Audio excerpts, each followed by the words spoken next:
శ్రీ వెంకటేశ్వర గానామృతంలో 41, 42, 43వ భాగములు వినండి.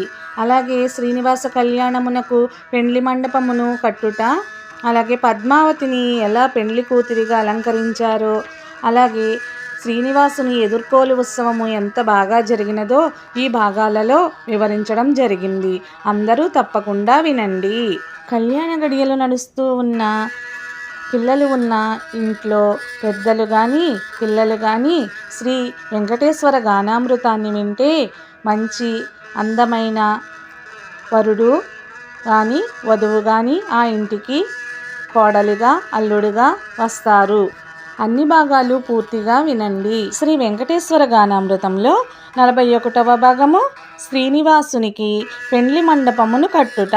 వెంకటేశుని చరితము వింటే పాపములన్నీ తొలగు గదా, 7 కొండలు ఎక్కినంతని మనసే పరవశముందు గదా, మనసే పరవశముందు గదా.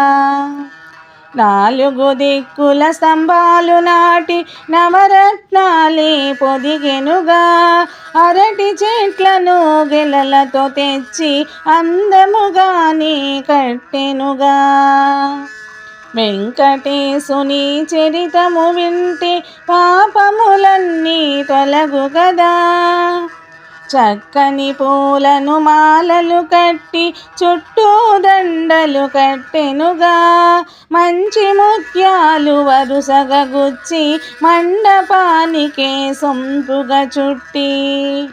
వెంకటేశుని చరితము వింటే పాపములన్నీ తొలగు కదా, చక్కని ముగ్గులు మధ్యలో వేసి బంగారు పీటలు వేసెనుగా, శాస్త్రోక్తముగా అన్నీ సర్ది కళ్యాణానికి సిద్ధము చేసే.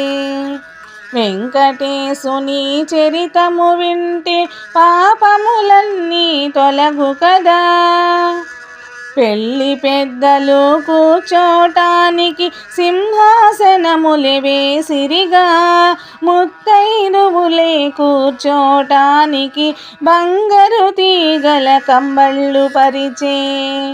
వెంకటేశుని చరితము వింటే పాపములన్నీ తొలగు కదా, 7 కొండలు ఎక్కినంతనే మనసే పరవశముందు గదా, మనసే పరవశముందు. శ్రీ వెంకటేశ్వర గానామృతంలో 42వ భాగము పద్మావతిని పెండ్లి కూతురుని చేయుట.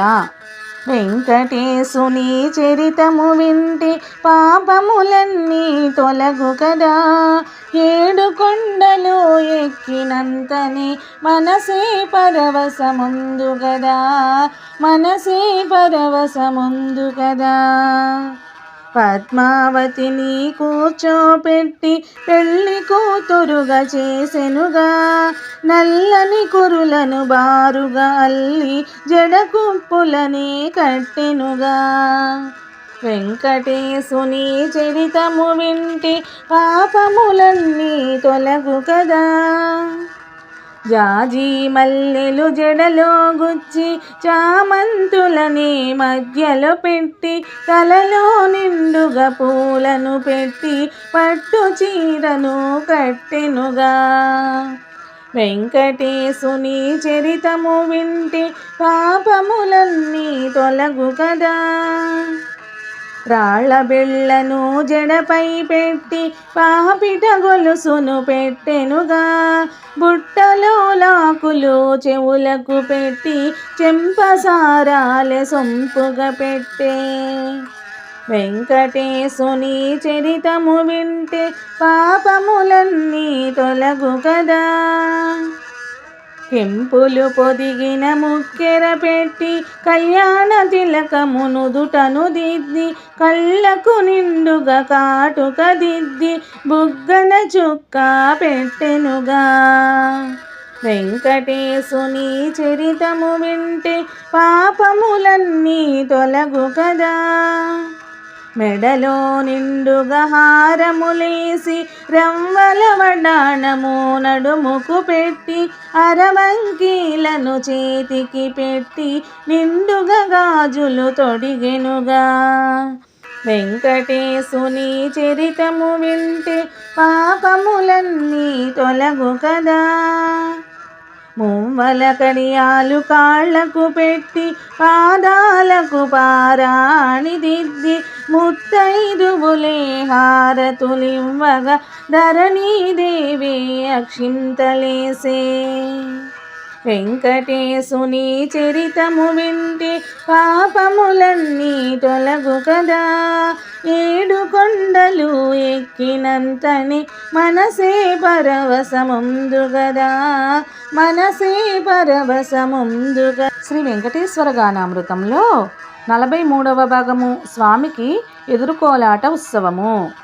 వెంకటేశుని చరితము వింటే పాపములన్నీ తొలగు కదా. 7 కొండలు ఎక్కినంతని మనసే పరవశముందుగదా, మనసే పరవశముందుగదా. 6 బయట ఆసనములే వేసి అతిమలు అందరూ ముందుకు వచ్చి శ్రీనివాసుని పద్మావతిని ఎదురెదురుగా కూర్చోపెట్టిరి. వెంకటేశుని చరితము వింటే పాపములన్నీ తొలగు కదా. పిన్నలు పెద్దలు అందరూ కలిసి సరదాలెన్నో జరిపెనుగా. చెలియలు అందరూ పద్మావతితో చిలిపిగా సరసములాడిరిగా. వెంకటేశుని చరితము వింటే పాపములన్నీ తొలగు కదా. ఎదురుకోలాట ఉత్సవములే సందడిగానే జరిగెనుగా. శ్రీనివాసునికి పద్మావతికి తీపి గురుతుగా మిగిలెనుగా. వెంకటేశుని చరితము వింటే పాపములన్నీ తొలగు కదా. 7 కొండలు ఎక్కినంతని మనసే పరవశముందునుగా, మనసే పరవశముందును.